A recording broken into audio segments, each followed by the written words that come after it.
Hey guys, it's Leo Stargazer. I'm here today with our weekly astrological reading, and it is a very consequential and very, very important week. There's really three things I'm going to focus on this week. First of all, the moon is taking a lot of the week, a lot of focus during this week, as it waxes towards the full moon in Pisces. So from the new moon in Leo last week into the full moon in Pisces next week, this week in between is a lot about reviewing our intention, bringing that into fruition to some degree. So on the 23rd, we have the sun moving into Virgo and Virgo season beginning, and Mercury in Virgo stationing retrograde on the same day. So that is the focus of the week.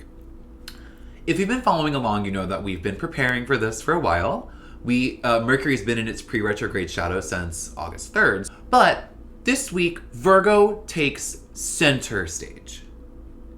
Venus is still in retrograde in Leo, and so we still have those elements happening, but the sun starting off the week in Leo and then moving into Virgo. Once the sun does that, the spotlight is on Virgo.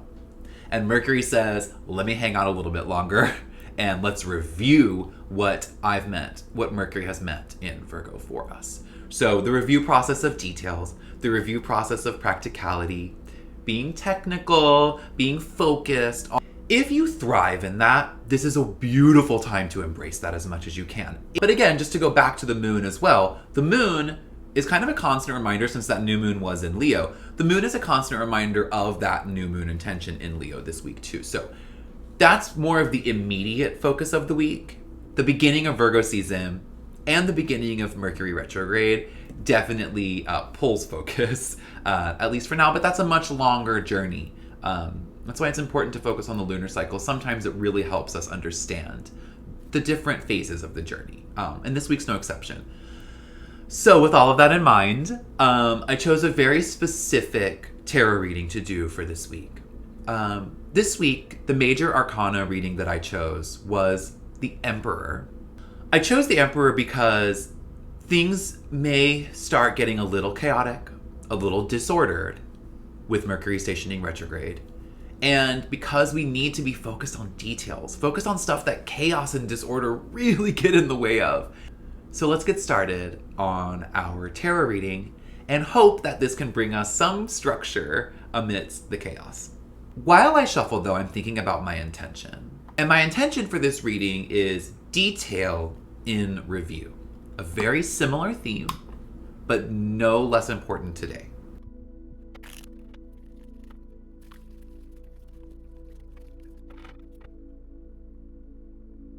Okay, so I've brought the deck from Chaos, which could be the name of the game, into Unity, which we hope this tarot spread helps us achieve. And now that it is in Unity, I'm ready to draw my cards. So in the position of disorder, the card that I draw is the Knight of Pentacles. The Knight of Pentacles in disorder, I think, is kind of the crux of the whole spread.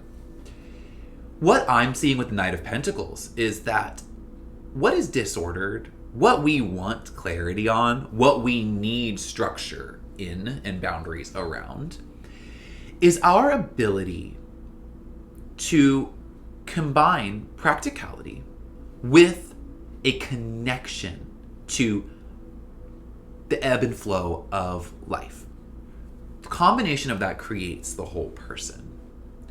So the disorder right now could be, as it stands as the Knight of Pentacles, it could be this idea of our disconnectedness with all of the beauty of the earth, with all of the vibes of life, all of the ebb and flow. We have to have that if we're to stay balanced and boundaried. But let's move on and see how the other cards impact that.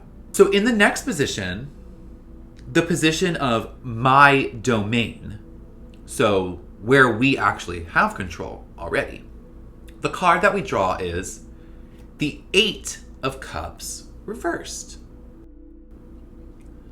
Well, the way I look at this is we have a choice to leave the journey that we've been on.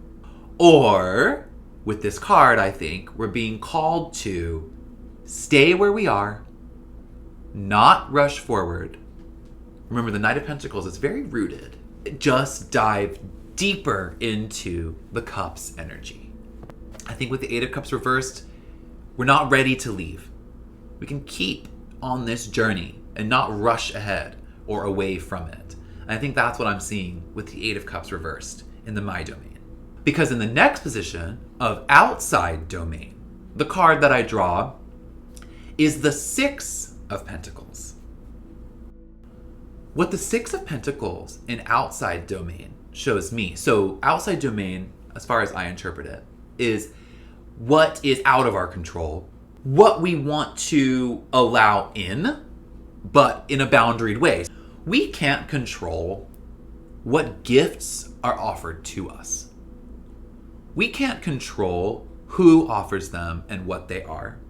The only thing we have control over is, like we've seen with the My Domain card, the Eight of Cups reversed, it's staying with the journey and staying on it. So the outside of us is the Six of Pentacles, the outside domain. We can't have any control over who's offering what to us. What we do have control over and where we can set up the boundary is who and what we accept. Who and what we let into our domain. But let's keep going to get even more clarity. In the next position, the position of to discard, the card that I draw is the Ten of Swords.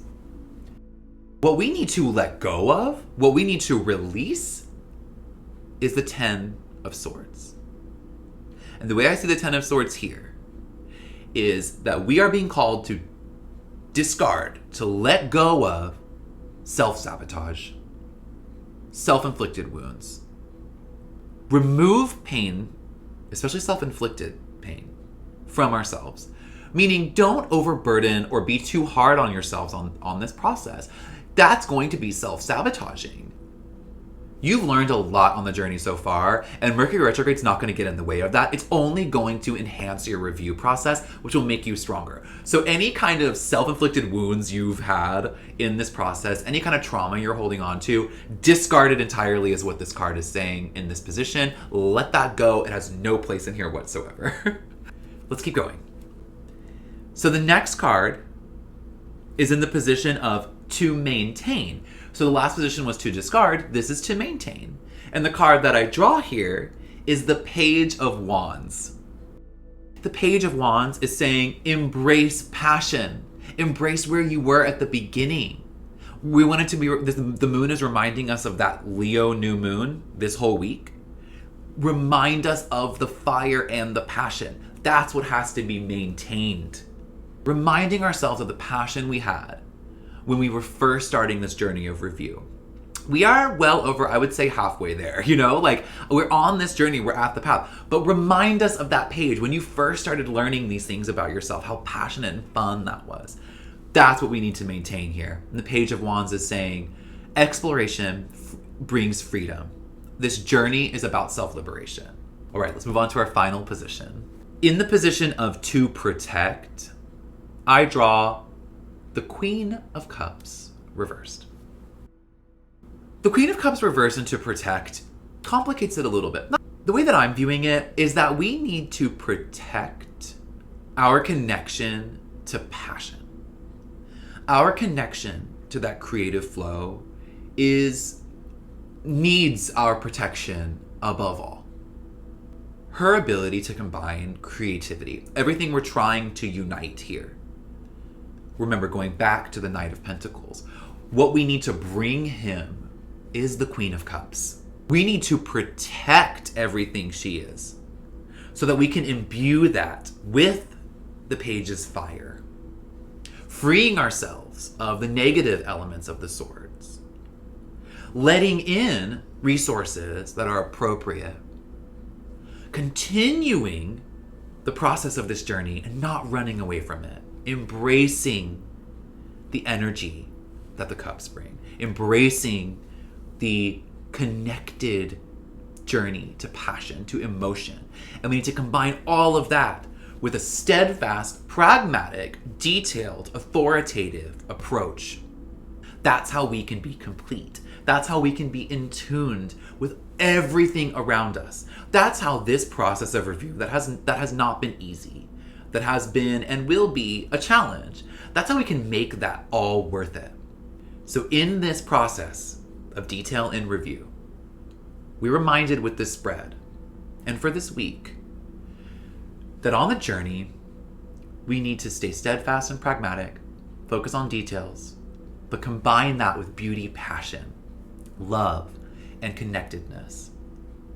And that if we do that, if we commit to this journey, let in what's good, release what's bad, hold on to passion, hold on to pragmatism. If we do that, combine all of that, we can create really beautiful boundaries to keep ourselves protected during Mercury's retrograde, and also to learn the most of what that process and Virgo season has to offer. But I'm really excited, and we'll be together. So I'll see you next time. Thank you.